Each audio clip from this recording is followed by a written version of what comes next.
My daughter is starting with the company, so I need you to resign today. It's your last day." On the morning of the 20th, the president suddenly informed me that I was being let go. I was taken aback and struggled to find words. The 20th was when we paid our suppliers. While some payments were done via bank transfers for long-standing suppliers, I typically handled direct payments, which also served as a courtesy visit. "You look like you can head home right away. I'll give you the day off, just for you, so please leave promptly." I was briskly pushed out from behind and the door slammed shut right in front of me. I didn't know where to begin to protest. "My name is Emily. I joined this family-owned paving company right after high school and have been working as a clerical worker for 10 years. Or rather, I should say, I was a clerical worker until just now. There were about 20 employees, and when the former chairman was still president, the workplace atmosphere was excellent. It was a company that made you feel at ease. Even the chairman, who has since retired, used to actively engage with younger employees, and Catherine, his wife, would come in daily to manage various tasks until the chairman fell ill. Kelly, their daughter, was adept at both field and office work, and her husband, the site manager, was highly respected by the on-site employees. Despite being from the founding family, they never acted superior or looked down upon anyone. It would have been wonderful if this enjoyable and trouble-free company life had continued, but unfortunately, reality turned out to be less sweet than expected. At the end of last year, cancer was discovered in the chairman during the company's annual medical checkup. He made the difficult decision to retire as president, appointing Kelly's husband, the site manager, as his successor. Both myself and the other employees unanimously supported this decision, agreeing that the chairman should prioritize his treatment and wishing him a long and healthy life. However, unexpectedly, the chairman's eldest son, Tom, whom I had never heard of before, appeared with his family. It turns out the chairman had another child besides Kelly. Tom had been estranged from the family for about 30 years, a fact unbeknownst to me. According to senior employees, Tom had a troubled youth and was notorious for getting into trouble with the law. Whenever he caused problems, it was said that the chairman and Catherine would personally apologize on his behalf. After dropping out of high school, Tom became involved in multi-level marketing and other dubious activities, leading to his eventual disarmament by the chairman.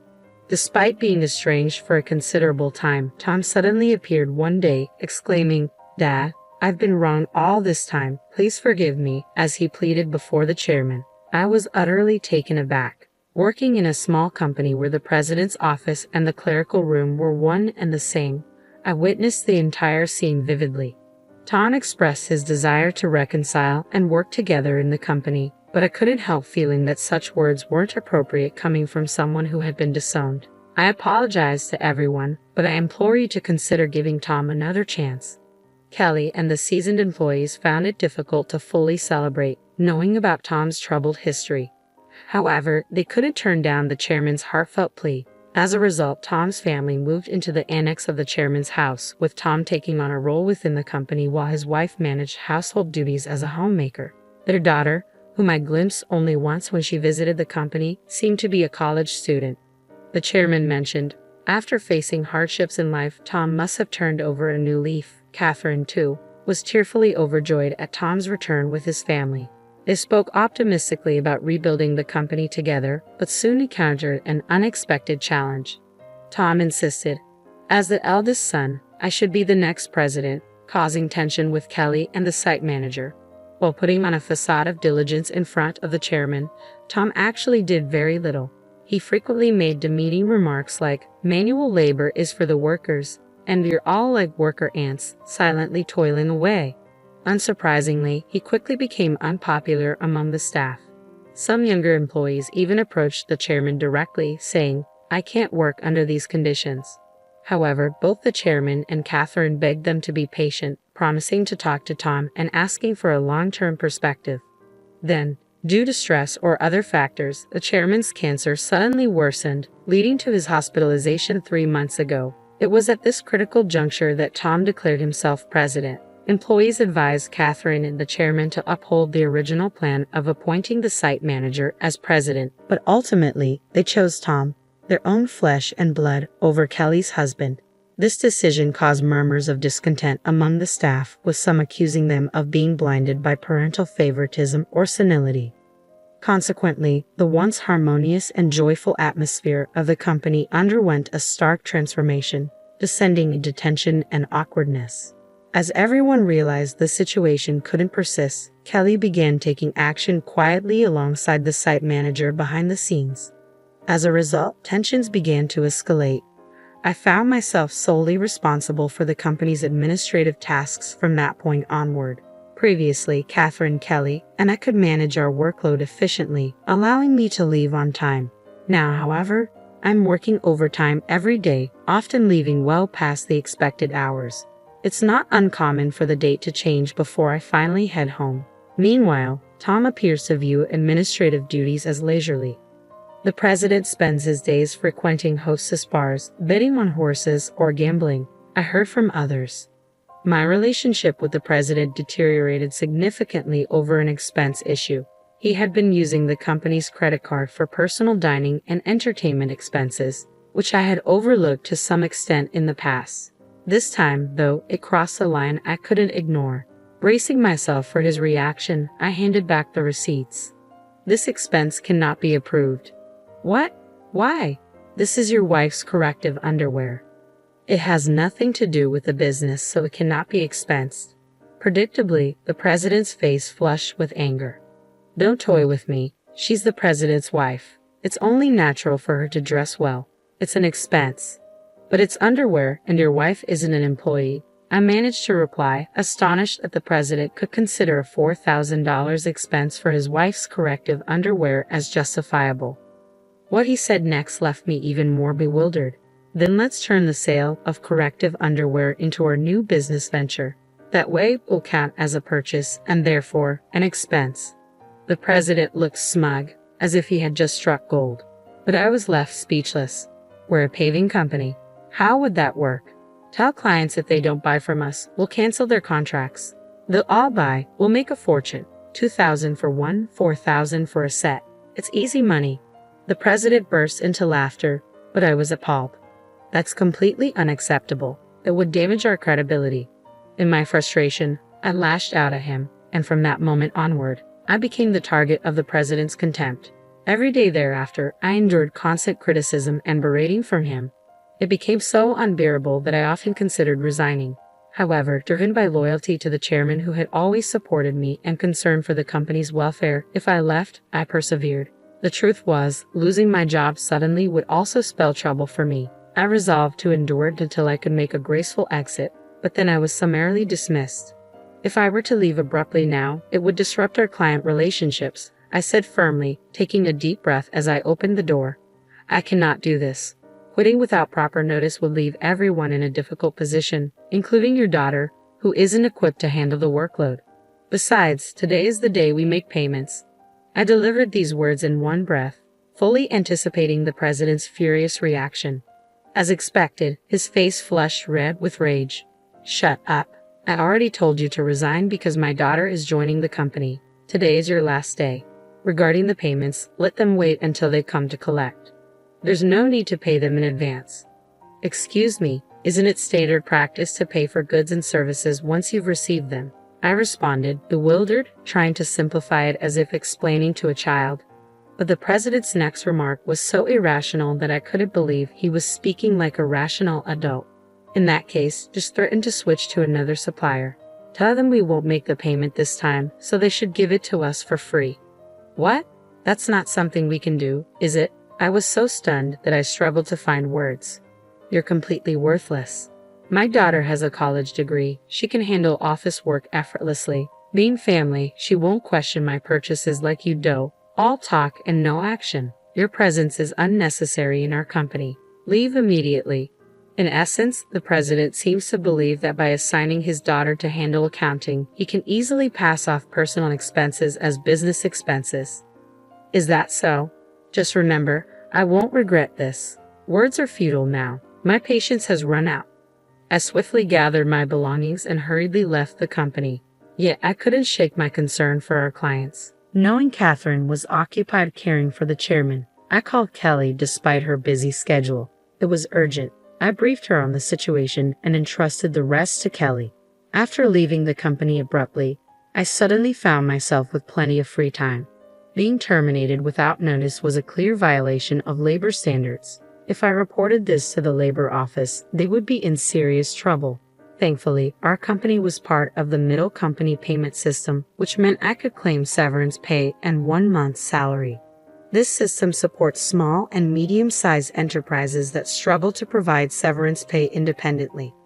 I didn't need to rush since I had up to 5 years from my retirement date to apply, and the labor office's statute of limitations was 2 years. With my professional habits, I meticulously planned the necessary procedures and decided to take it easy for at least a week. Having worked overtime and weekends constantly lately, I hadn't had time for anything at home. There were many places I had wanted to visit once I had settled down, so I chose to take a day trip to the beach for some relaxation. After rejuvenating myself by the sea, I checked my phone, which I had left in a locker, and noticed several missed calls, emails, and voicemails. I opened my email to find I saw a message from Kelly, assuring me that the payment had gone smoothly, and everything was in order. A wave of relief washed over me. Despite the abrupt demand from the president to resign, I couldn't shake off the guilt of leaving in anger. Next, I listened to the voicemail left by someone from the company. It was the president sounding panicked, demanding answers. What's going on? Are you saying I'm not the real president? Did you know about this? Explain yourself. Has he finally realized what a clueless president he is? I couldn't help but smirk to myself. After that, I systematically checked through my emails and voicemails. Among them, I listened to a voicemail from the chairman and immediately decided to head to the hospital. When I arrived at the chairman's hospital room that evening, Catherine was already there, and to my surprise, the president was also present. Upon seeing me, the chairman greeted me abruptly from his bed. "Emily, I apologize for my foolish son," he said sincerely. "What's going on here? I'm the official president. Explain yourself," Tom arrogantly shouted, clearly misunderstanding the situation. However, the chairman quickly silenced him. "Quiet down. It seems that Kelly contacted the chairman and Catherine right after I called her," I explained. Upon hearing this, the chairman directed his attention to Tom, addressing him as the president, and asked, "Do you really not know anything? What's going on?" I calmly explained to the president, who was shouting without understanding the situation. "In essence, Tom, you had no legal authority. Your role as president was merely titular. This might seem confusing without context, but president is a position within the company, not a legally defined role. The individual responsible for representing the company externally with legal obligations is the representative director. This is entirely distinct from the president's title, which can be changed freely within the company. Changing the representative director requires complex procedures and is quite cumbersome. 3 months ago, when it was decided that Tom would assume the role of president, there was significant opposition from Kelly, the site manager, and veteran employees. To resolve this, I proposed a method to appoint Tom as a figurehead president while retaining the chairman as the representative director. As someone familiar with company procedures and laws for my clerical role, I devised this approach. If Tom showed genuine commitment and earned the respect of all employees, only then would we initiate the formal legal procedures. However, if Tom proved unsuitable as president, the contingency plan was either his dismissal or the company's closure, with Kelly and the site manager preparing to start anew. Kelly had doubts about Tom's ability to change. The chairman and Catherine had unwavering faith in Tom until my unjust dismissal seemed to awaken them. If you aspire to be an entrepreneur, educate yourself thoroughly and prioritize your employees. I emphasized this many times. Isn't it straightforward now? Shall we proceed with the procedures? No, it's impossible. Our company offers stocks to employees who want them, and most have taken advantage of this. Emily owns 10%, making her a major shareholder. We can't disregard her opinions, and the other employee shareholders certainly won't side with you. As the situation sank in, the president's face grew pale. What? Do I have any stocks? None. I intended to give you my shares once you truly prove yourself as president. I'm deeply disappointed in you. You were only after my wealth, thinking I had little time left, weren't you? The chairman slumped in despair, and Catherine fell silent, her face clouded with sadness. Brazenly, the president retorted, "Ha! Of course, I'm the eldest son. What's wrong with taking what I can get? The company is mine." I couldn't forgive him any longer. No, that's not correct. The chairman holds full responsibility as the representative director of the company. Additionally, as a shareholder, I can request a shareholders meeting and seek your dismissal as president. The word dismissal made the president's face rapidly pale. You mean I might get fired? Damn. You're just an office worker, Tom, I pointed out. Emily is right. Now that things have come to this, no one will support you, the chairman affirmed. Catherine then spoke up, her voice filled with regret. Emily, I truly owe you an apology. I'm sorry for the trouble caused by my love for my son. Please tell me what you would like to do. I looked directly at the president. I don't want to work under you anymore, so I'm quitting immediately. However, I will take my severance pay, and I expect my 1 month's salary, including unpaid overtime and holiday work. I will report this to the Labor Standards Office, and as a shareholder, I will fight to remove anyone harmful to the company. As I smiled and spoke, the president's face went from pale to completely white. I continued, explaining how Kelly had been visiting clients and successfully promoting our new company. Most clients had decided to switch to the new company, and nearly all of our employees were planning to move as well. That's impossible. I'll sue you, the president threatened, almost in tears.